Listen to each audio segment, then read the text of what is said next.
গায়ে বিয়ের পাঞ্জাবি পরে রাগে গজগজ করতে করতে রুমের ভেতর পায়চারি করছে জাংকুক। তখনই তে হাতে করে এক কাপ চা নিয়ে এসে রুমের দরজার সামনে দাঁড়িয়ে হাঁপাতে লাগলো। অন্য একটা কাজ করতে গিয়ে সে ভুলে গিয়েছিল জাংকুক চা চেয়েছিল। তেকে আসতে দেখে জাংকুক চোখ কটমট করে তের দিকে তাকালো। জাংকুকে এরকম চাহনি দেখে তের প্রাণ যায় যায় অবস্থা। তে একটা ঢোক গিলে কাপটা হাতে নিয়ে জাংকুকের দিকে এগোতে লাগলো। আজই হয়তো তার শেষ দিন। ভাইয়া, তোমার চা। তের কথা শুনে জাংকুক বাঁকা হেসে তের দিকে এগোতে লাগলো। তে জানে এখন কি হবে। কি করছিলি হ্যাঁ এতক্ষণ? কখন বলেছিলাম তোকে চা দিতে? ভাইয়া বল, কখন বলেছিলাম চা দিতে? 15 মিনিট আগে ভাইয়া। কথাটা বলার সাথে সাথে জাংকুক তের হাত থেকে কাপটা নিয়ে সম্পূর্ণ চাটা তের গায়ের উপর ঢেলে দিল।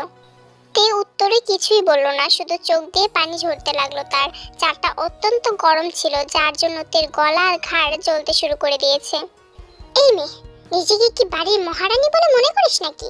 তুই জানিস না ওয়েট করা আমার একদম অপছন্দ।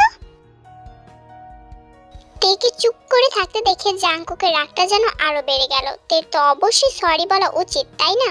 তেকে চুপচাপ চোখের পানি ফেলতে দেখে জাংকুক তের গালে সজোরে একটা থাপ্পড় মারে।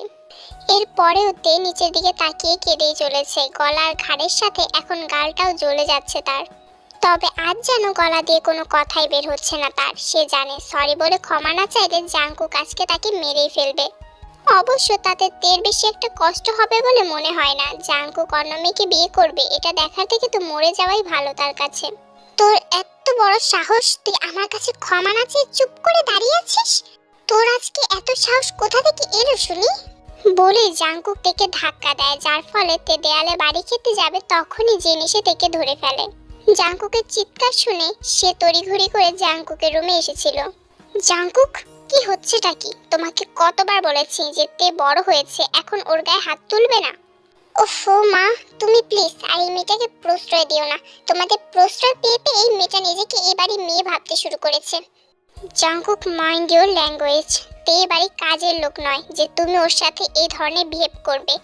ও তোমার ফুপির একমাত্র মেয়ে। বারবার কেন ভুলে যাও তুমি বলো তো? ভুলতে পারি না মা, তাই তোকে সহ্য হয় না আমার। জিন আর কিছু বলতে যাবে তখনই সেখানে কাই, সুগা আর বুগাম চলে আসে। কি রে জাংকুক, কি হয়েছে তোর? কিছু না। তাহলে দাঁড়িয়ে আছিস কেন? তাড়াতাড়ি চল, নিচে সবাই ওয়েট করছে তো। তারপর জাংকুককে নিয়ে সবাই নিচে চলে যায়। তো তোমরা হয়তো কিছুই বুঝতে পারছো না যে এখানে কি হচ্ছে। জাংকুক হচ্ছে জিন আর আরএমের ছেলে। জাংকুক লেখাপড়া শেষ করে তার বাবার কোম্পানি দেখছে। তার বয়স 26 বছর আর তে হচ্ছে জাংকুকের একমাত্র ফুপির মেয়ে। তার বয়স 18 বছর। তের মা বাবা একটা কার অ্যাক্সিডেন্টে দুজনেই একসাথে মারা যায়, যার জন্য 5 বছর বয়স থেকে তেকে জাংকুকদের বাড়িতে থাকতে হয়। আর জাংকুক কোনো একটা কারণে তেকে একদম সহ্য করতে পারে না। আর এখানে সুগা হচ্ছে জাংকুকের ছোট বোন জিমিনের হাজবেন্ড প্লাস জাংকুকের বন্ধু। আর কাই বুগাম হচ্ছে জাংকুকের খালাতো ভাই প্লাস বন্ধু। আর সবচেয়ে বড় কথা হচ্ছে আজ জাংকুকের বিয়ে হতে যাচ্ছে আয়ুর সাথে। আয়ুর সাথে তার 1 বছরের রিলেশন ছিল। যদিও আয়ুর সাথে বিয়েতে জাংকুকের পরিবারে কেউই রাজি ছিল না, কিন্তু জাংকুকের রাগ আর জেদের কাছে হার মেনে সবাইকে রাজি হতেই হয়। তে, তুই তাড়াতাড়ি রেডি হয়ে নে বলেই জিন নিচে চলে যায়। তে নিজের রুমে এসে শাওয়ার নিয়ে একটা কাপড় পরে রুমে এসে দেখে জিমিন দাঁড়িয়ে আছে। আপু, তুমি যাওনি? না, সবাই চলে গেছে। আর আমিও যদি চলে যেতাম তাহলে তুই তো যাবি না, আমি জানি। তাই আমিও যাইনি, তোকে নিয়ে তারপর যাব বলে জিমিন তেকে জড়িয়ে ধরে। সুগা অনাথ হওয়াতে জিমিন আর সুগা এই বাড়িতেই থাকে। আর জিমিন তে সব কথা জানে। সে জানে যে তে জাংকুককে ভালোবাসে। শুধু জিমিন না, বাড়ির সবাই এই কথাটা জানে। হ্যাঁ, জাংকুক নিজেও জানে। সবাই কমিউনিটি সেন্টারে এসে উপস্থিত হয়েছে। তে শত চেষ্টা করেও নিজের চোখকে সামলাতে পারছে না। চোখ দুটো কেন যে এত বেইমান, নিজের হয়েও অন্য কারোর জন্য কাঁদে। বিশেষ করে তার জন্য যে নিজেই এই চোখে জল আসা কারণ।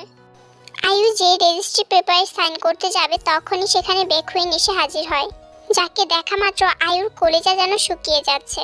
এই বিয়েটা হবে না, কারণ আয়ু একটা ক্যারেক্টারলেস মেয়ে। কথাটা শুনে জাংকুকের রেগে যাওয়ার কথা থাকলেও সে চুপচাপ বসে আছে। তুমি কি বলতে চাও দ্রুত বলো, সময় নেই আমার কাছে এত। তাহলে শুনুন, আয়ুর আমি আর আপনি ছাড়াও অনেক ছেলের সাথে সম্পর্ক ছিল। ও শুধু টাকার জন্য আপনাকে বিয়ে করতে রাজি হয়েছে। বলুন, এত কিছুর পরেও কি ওকে আপনি বিয়ে করবেন? কি প্রমাণ আছে তোমার কাছে? জাংকুকের কথা শুনে বেকুইন এবার তার মোবাইলে কতগুলো ছবি আর ভিডিও সবাইকে দেখাতে লাগলো, যা দেখে কারো আর বুঝতে বাকি রইল না বেকুইন যা বলছে তা সব সত্য। এতক্ষণ চুপ করে বসে থাকলেও জাংকুক এবার আয়ুর হাত ধরে আয়ুকে উঠিয়ে এনে সবার সামনে ওকে থাপ্পড় মারে। জাংকুক আবারও থাপ্পড় মারতে নিলে আয়ুর বাবা অনুরোধ করে তার মেয়েকে ছেড়ে দেওয়ার জন্য। মিস্টার সেহুন, আপনি আপনার মেয়েকে নিয়ে এক্ষুনি চলে যান, নইলে আমি আমাদের সম্মানহানি করার দায় আপনাকে পুলিশে দেব। আরেমের কথা শুনে বাধ্য হয়ে সেহুন তার মেয়েকে নিয়ে চলে যায়। এরই মধ্যে সেখানে থাকা লোকেরা কানাকানি করতে শুরু করে দিয়েছে, যার জন্য জাংকুকের রাগ আরো বেড়ে যেতে লাগলো। ছোটবেলা থেকে সে ভীষণ রাগী আর একঘেয়ে ধরনের, নিজের রাগের ওপর নিজেরই কন্ট্রোল থাকে না তার। জাংকুক কিছু বলার আগেই আরেম বলে ওঠে, আপনারা সবাই দয়া করে চুপ করুন, আমার ছেলে বিয়ে আজ এখানে আর এই মুহূর্তে তার যোগ্য মেয়ের সাথেই হবে। সবাই আরেমের কথা শুনে নড়ে চড়ে দাঁড়ালো। জাংকুক হয়তো বুঝতে পেরেছে আরেম কি করতে চাইছে। বাবা, তুমি যা ভাবছো ভুলেও তা মুখে আনবে না। শাট আপ জাংকুক, তোমার জেদের জন্য আজকে আমাদের পরিবারের মান সম্মান যেতে বসেছে, আর এখন তুমি যদি আমার সিদ্ধান্তে বাধা দেওয়ার বিন্দু মাত্র চেষ্টা করো তাহলে আমি আমার সমস্ত সম্পত্তি থেকে তোমাকে বঞ্চিত করব। আরেমের কথা শুনে জাংকুক অবাক হয়ে যায়। আরেম জাংকুকের দুর্বল জায়গাতেই আঘাত করেছে। এখন তার সামনে আর কোনো রাস্তা নেই, জীবনের সবচেয়ে ঘৃণিত মানুষটিকেই তাকে বিয়ে করতে হবে। ভাবতে জাংকুকের গা জ্বলে যাচ্ছে। অতিরিক্ত রাগের কারণে সে ভয়ঙ্কর রূপ ধারণ করেছে। তাকে বউ সাজা অবস্থায় আসতে দেখে সেই রাগ যেন আরো বেড়ে যাচ্ছে। জাংকুকের চোখের দিকে এক নজর তাকাতেই তার সারা শরীর কাঁপতে শুরু করেছে। সে যদি পারতো এখান থেকে এই মুহূর্তে দৌড়ে পালিয়ে যেত, কিন্তু পরিবারের মান সম্মান যে এখন তার কাঁধে, সে কিছুতেই সবার বিশ্বাস ভাঙতে পারবে না। রাত 1টা, জাংকুকের কিং সাইজ বেডের ওপর বসে থরথর করে কাঁপছে তে। জাংকুক কবুল বলে সাইন করা পরপরই কোথাও যেন চলে গিয়েছে, এখন পর্যন্ত আসেনি। এতক্ষণ সবাই তের সাথে থাকলেও রাত বেশি হওয়ার কারণে সবাই বাড়িতে এসে তেকে জাংকুকের রুমে বসিয়ে দিয়ে যে যার রুমে চলে যায় রেস্ট নিতে। তের চোখে ঘুম নেই, ভয়ে যেন সে নিঃশ্বাসও নিতে পারছে না। রাত যখন 2টা, জাংকুক এলোমেলো পায়ে বাড়িতে ঢুকলো। হ্যাঁ, সে ড্রিঙ্কস করেছে, এমনটা নয় যে সে এর আগে ড্রিঙ্কস করেনি, তবে এবার সে একটু বেশি ড্রিঙ্কস করেছে। রুমে ঢুকে দরজা লাগাতে জাংকুক পিছনে ঘুরতে তেকে দেখে তার মাথা নষ্ট হয়ে যায়। এই মেয়ের এত বড় সাহস হয় কি করে তার বেডে বসার? জাংকুককে তেড়ে আসতে দেখে তে দূরে সরে যেতে নিলেও পারে না। জাংকুক তেকে বেড থেকে উঠিয়ে মেঝেতে ফেলে দেয়। তোর সাহস হয় কি করে আমার বেডে বসার? বলেই জাংকুক নিজের কোমরে বেল্ট খুলে তেকে ইচ্ছা মতো মারতে লাগলো। তে চিৎকার করলে জাংকুক তের শাড়িটা খুলে তের হাত আর মুখ বেঁধে দেয়। খুব শখ তোর, তাই না, আমাকে বিয়ে করার? তোর সব শখ আমি আজকে মিটিয়ে দেব। আধা ঘন্টা থেকে এক নাগাড়ে মারার পর জাংকুকের রাগ কিছুটা কমে। এদিকে কাঁদতে কাঁদতে আর ব্যথায় তের চোখ দুটো লাল হয়ে গেছে। তে জানতো তার সাথে আজকে এমন কিছুই হবে, তবে জাংকুক তাকে একেবারে মেরে ফেলছে না দেখে তে কিছুটা অবাক হলো। তে জাংকুকের দিকে ঘুরে তাকাতেই দেখলো জাংকুক কাঁদছে। জাংকুককে তে কখনো এর আগে কাঁদতে দেখেনি, তবে সে শুনেছিল যখন তে একবার হারিয়ে গিয়েছিল তখনও নাকি জাংকুক কেঁদেছিল। তে কিছু বলতে গিয়েও বলতে পারছে না, প্রচন্ড ব্যথা হচ্ছে তার সমস্ত শরীরে। অসহনীয় ব্যথায় যেন তার দম বন্ধ হয়ে যাচ্ছে।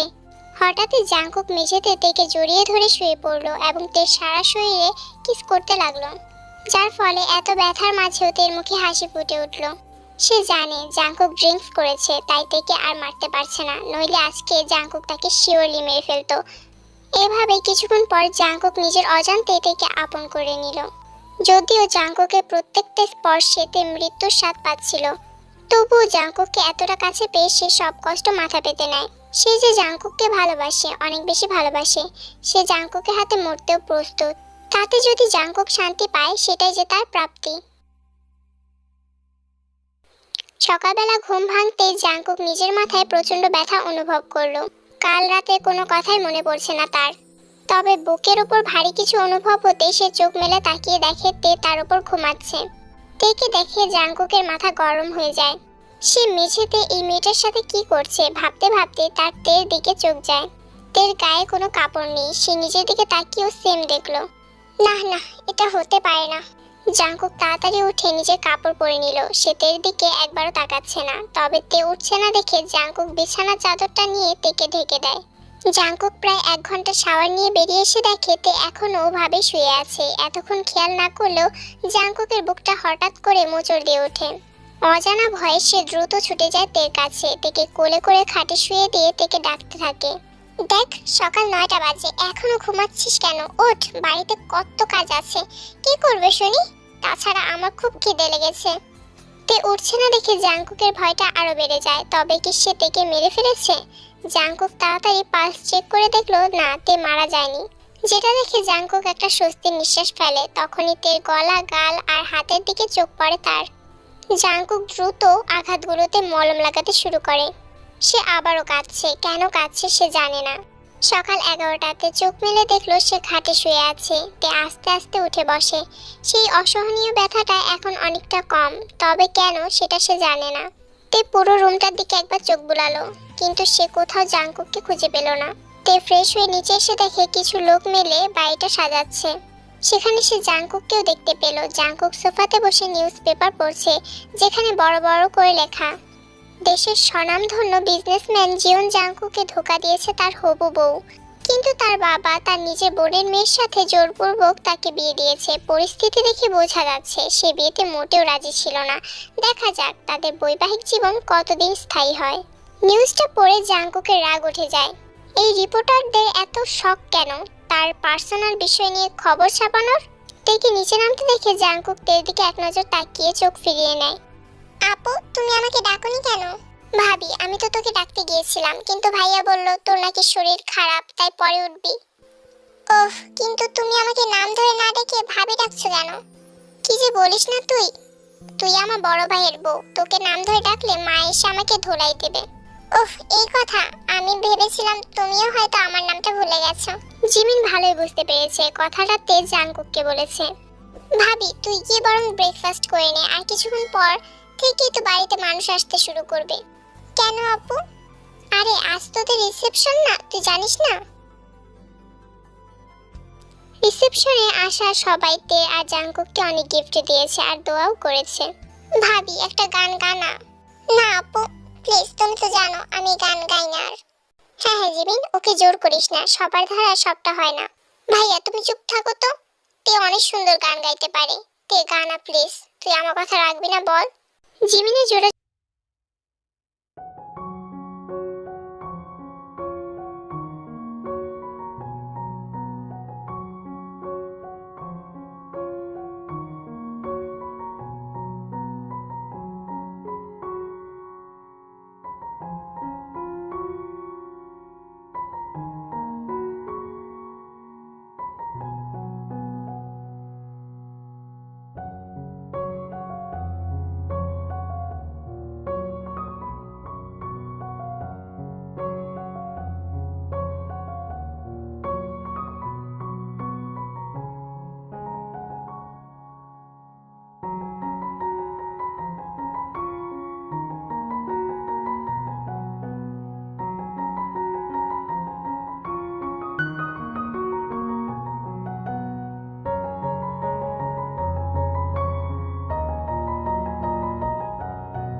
বিয়ের 1 মাস কেটে গেছে। এই 1 মাসে জাংকুক প্রতিনিয়ত তের উপর টর্চার করেছে, তেকে কষ্ট দিয়েছে। বাড়ির সবাই জাংকুকের এমন পাগলামি আর নিতে পারছে না।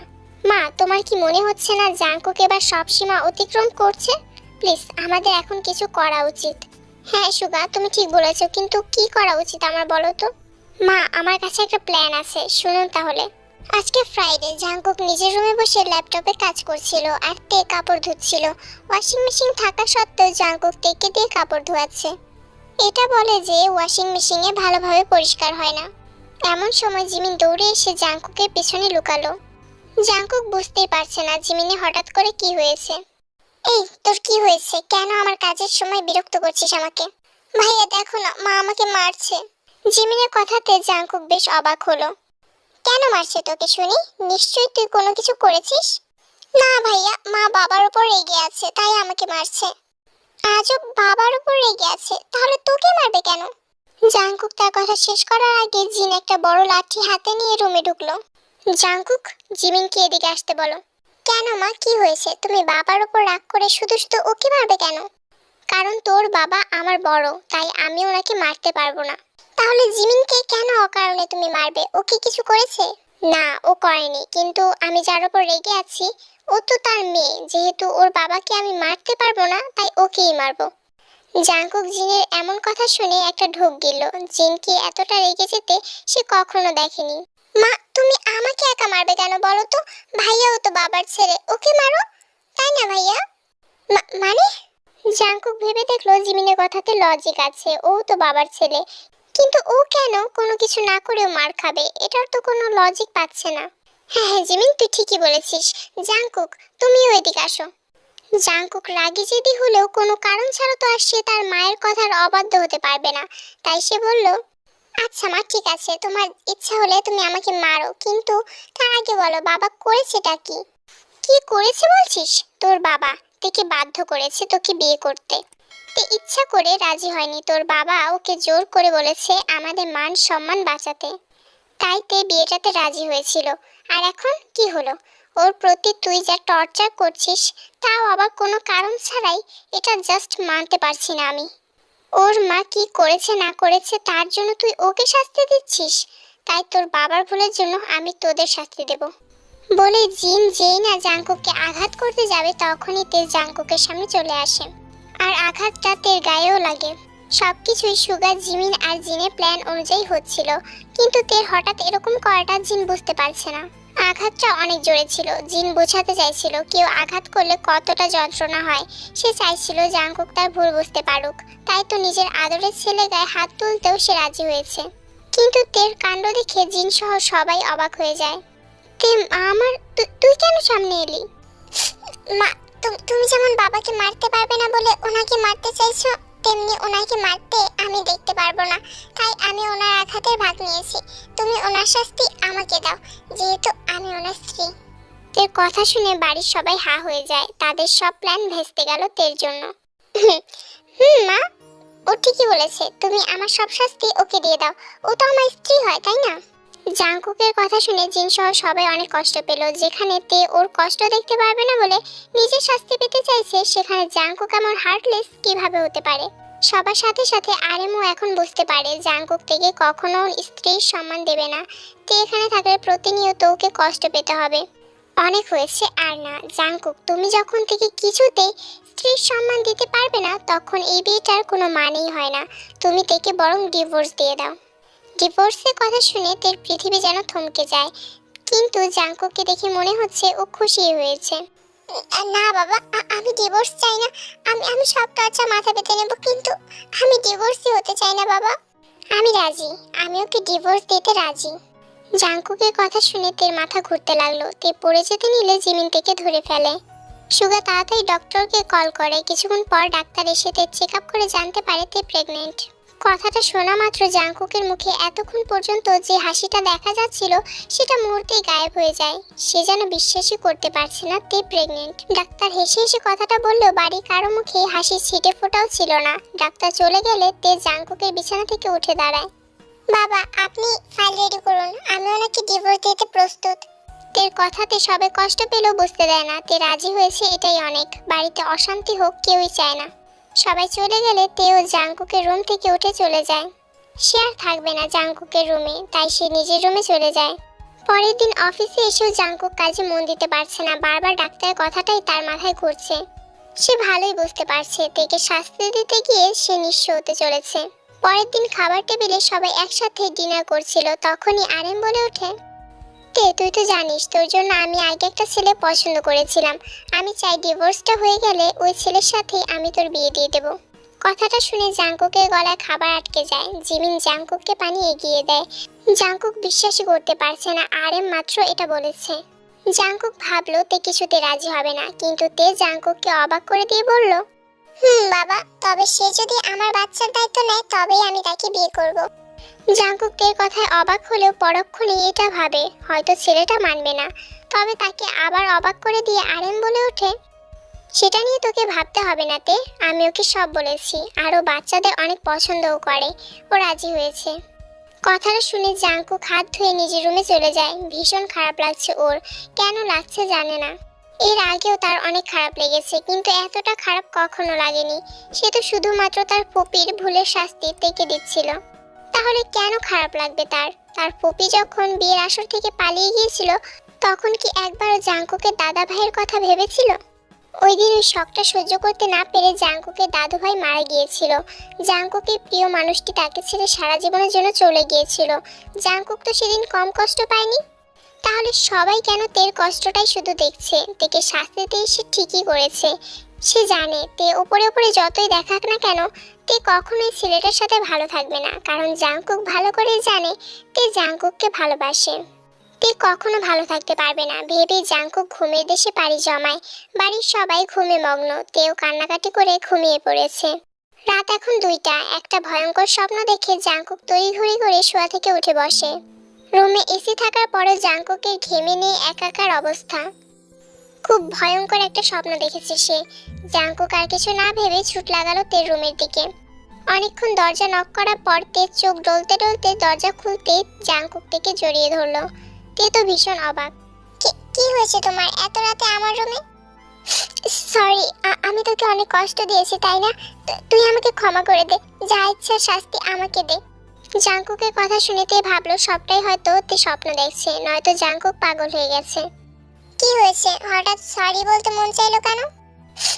আমি একটা খুব খারাপ স্বপ্ন দেখেছি দাদু ভাই, ফুপুমণি আর তোর বাবা একসাথে এসে আমার ছোট্ট বাচ্চাটাকে নিয়ে যাচ্ছে, আর বলছে আমি তোকে যে কষ্ট দিয়েছি তার শাস্তি নাকি ওরা আমার ছোট্ট বাচ্চাটাকে দেবে। প্লিজ তুই ওদের বল সব শাস্তি যেন ওরা আমাকে দেয়। দেখ, সব ভুল তো আমি করেছি, বাচ্চাটা তো কোনো ভুল করেনি, ওকে কেন ওনারা শাস্তি দেবে বল? তুই প্লিজ ওনাদেরকে বুঝিয়ে বল না, তোর কথা ওনারা নিশ্চয়ই শুনবে। জাঙ্কুক রীতিমতো পাগলামি করছে। তে জাঙ্কুককে সামলাতে না পেরে সবাইকে ডাক দেয়। সবাই এসে জাঙ্কুককে বোঝানোর চেষ্টা করেই যাচ্ছে যে ওটা একটা স্বপ্ন ছিল, কিন্তু জাঙ্কুক কিছুতেই মানতে পারছে না। শেষে বাধ্য হয়ে মাঝরাতে ডাক্তার ডাকতে হয়। ডাক্তার এসে জাঙ্কুককে ঘুমের ওষুধ দিতে জাঙ্কুক ঘুমিয়ে পড়ে। তে সবাইকে জাঙ্কুকের স্বপ্নের কথা জানালে সবাই বুঝতে পারে জাঙ্কুক ওপরে না দেখালেও বাচ্চাটাকে সে মেনে নিয়েছে, আর বাচ্চাটার প্রতি তার টানও আছে। তাই তো সামান্য একটা স্বপ্ন দেখে সে এতটা রিয়েক্ট করছে। সকালবেলা জাঙ্কুকে জ্ঞান ফিরতেই সবাই তে আর জাঙ্কুককে রেখে রুম থেকে চলে যায়। তুই আমাকে ক্ষমা করে দিয়েছিস তো? প্লিজ প্লিজ ক্ষমা করে দে, নইলে ওরা আমার বাচ্চাকে নিয়ে যাবে। বল না, ক্ষমা করে দিয়েছিস? তুই আমাকে যা বলবি আমি তাই করব, সব শাস্তি মাথা পেতে নেব। প্লিজ ক্ষমা করে দে না আমায়। জাঙ্কুকের কথা শুনিতে ডাক্তারের কথাগুলো ভাবতে লাগলো। ডাক্তার বলেছে জাঙ্কুকের বেশি রাগ, ওকে বেশি উত্তেজিত করলে ওর হার্ট অ্যাটাক হওয়ার সম্ভাবনা আছে। হ্যাঁ, আমি তোমাকে ক্ষমা করে দিয়েছি। সত্যি বলছিস তো? প্লিজ শান্ত হও। তের কথাতে জাঙ্কুক শান্ত হলে তে উঠে জাঙ্কুকের জন্য খাবার আনতে চলে যেতে নেয়। তখনই জাঙ্কুক বলে ওঠে, তে এখানে থাক, যাস না প্লিজ, আমার ভয় করছে। জাঙ্কুকের মুখে নিজের নাম শুনে তে আবার জাঙ্কুকের সামনে চলে আসে। কি বলে ডাকলে আমায়? তুমি কি মাত্র আমার নাম ধরে ডাকলে? জাঙ্কুক যদিও ইচ্ছা করে ডাকেনি, তার মুখ দিয়ে আপনা আপনি বেরিয়ে গেছে, তবুও সে সবটা স্বীকার করতে চায়। এটাও স্বীকার করতে চায় যে সে তেকে ভালোবাসে, তেকে আর কোনো কষ্ট দিতে চায় না সে। নাম ধরে বলে ফেলেছি। I love you too. তুই আমাকে ক্ষমা করে দিয়েছিস তো? বললাম তো। না, আমি চাই তুই আমাকে শাস্তি দে। তা তো অবশ্যই দেব। এখন থেকে তুমি আমার আর আমাদের বেবির খেয়াল রাখবে, আর বেবি হওয়ার পর কিন্তু তোমাকে ওকে বেশি কোলে নিতে হবে বলে দিলাম। রাতে যখন ও না ঘুমাবে তখন তুমি ওকে নিয়ে বসে থাকবে সারা রাত, আর আমি শান্তিতে ঘুমাবো। আরে কি হলো, কাঁদছো কেন? শাস্তি কি বেশি হয়ে গেল নাকি? না, একদম না, অনেক কম শাস্তি এটা। তাহলে এভাবে কেঁদো না প্লিজ, তোমাকে কাঁদতে দেখতে একদম বাজে লাগে। এর জন্যই মনে হয় তুমি বেশি একটা কাঁদো না, তাই না? এরপরও কেন কাঁদছো তুমি বলো তো? আচ্ছা, তুমি স্বপ্নে ঠিক কি দেখেছো বলো তো? আমি দেখেছি দাদু ভাই, ফুপি আর তোর বাবা এক জায়গাতে বসে আছে আর কথা বলছে। ফুপি দাদুকে জিজ্ঞেস করছিল যে দাদু ভাই কেন সেদিন হার্ট অ্যাটাক করেছিল। উত্তরে দাদু বলেছে সে ভেবেছিল ফুপির কোনো বয়ফ্রেন্ড নেই, তাই সে না জানিয়ে তার বিয়ে ঠিক করে ফেলেছিল। একবার জিজ্ঞেসও করেনি তাকে যে সে এই বিয়েতে রাজি কিনা। তাই ফুপি পালিয়ে যাওয়ার পর দাদুর নিজের কাছে নিজেকে অনেক বেশি অপরাধী বোধ হতে লাগলো। আর সেই জন্যই তার হার্ট অ্যাটাক হয়, এতে ফুপির কোনো দোষ ছিল না। তারপর ফুপি বলে, আমি যে তোকে অকারণে এত কষ্ট দিচ্ছি তার জন্য তার নাকি খুবই কষ্ট হয়। আর তার উত্তরে দাদুভাই বলে, আমি তো জীবিত মানুষ, তাই সে আমাকে কিছুই করতে পারবে না, কিন্তু সে নাকি আমার অনাগত বাচ্চাকে তাদের কাছে নিয়ে যাবে, তারপর নাকি শাস্তি দেবে। সে নাকি আমার উপরে অনেক রেগে আছে, আমি নাকি অনেক বোকা। আর এসব কিছু স্বপ্নে দেখতে দেখতেই আমি একটা বাচ্চার কান্নার শব্দ পাই, আর কিছু লোকের হাসির শব্দ শুনতে পাই। বিশ্বাস করতে অনেক ভয়ঙ্কর ছিল শব্দটা। ওহ, আমার মনে হয় তুমি বাচ্চাটাকে নিয়ে একটু বেশি ভাবছিলে, তাই এমনটা হয়েছে। তা হতে পারে।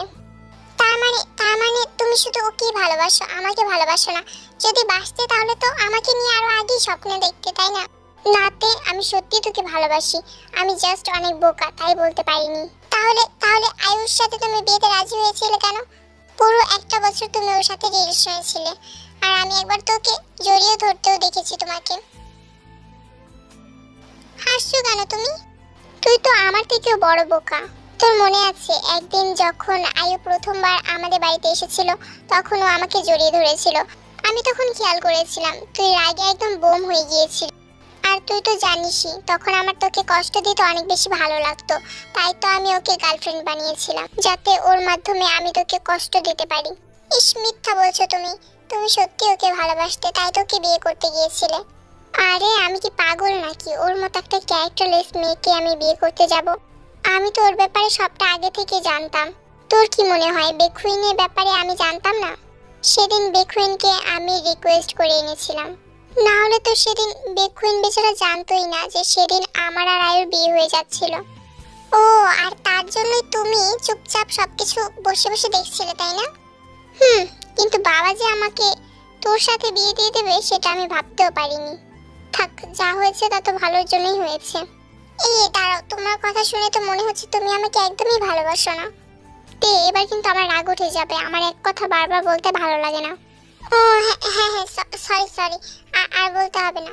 না না, তোকে সরি বলতে হবে না। তোর যখন বিশ্বাস হচ্ছেই না, তখন আমি একটা কাজ করি, তোকে একটা কিস করে তোকে বিশ্বাস করিয়ে দিই। নো ওয়ে, আমি বিশ্বাস করেছি তো। বলেই তো হাসতে হাসতে উঠে রুম থেকে বেরিয়ে যায়।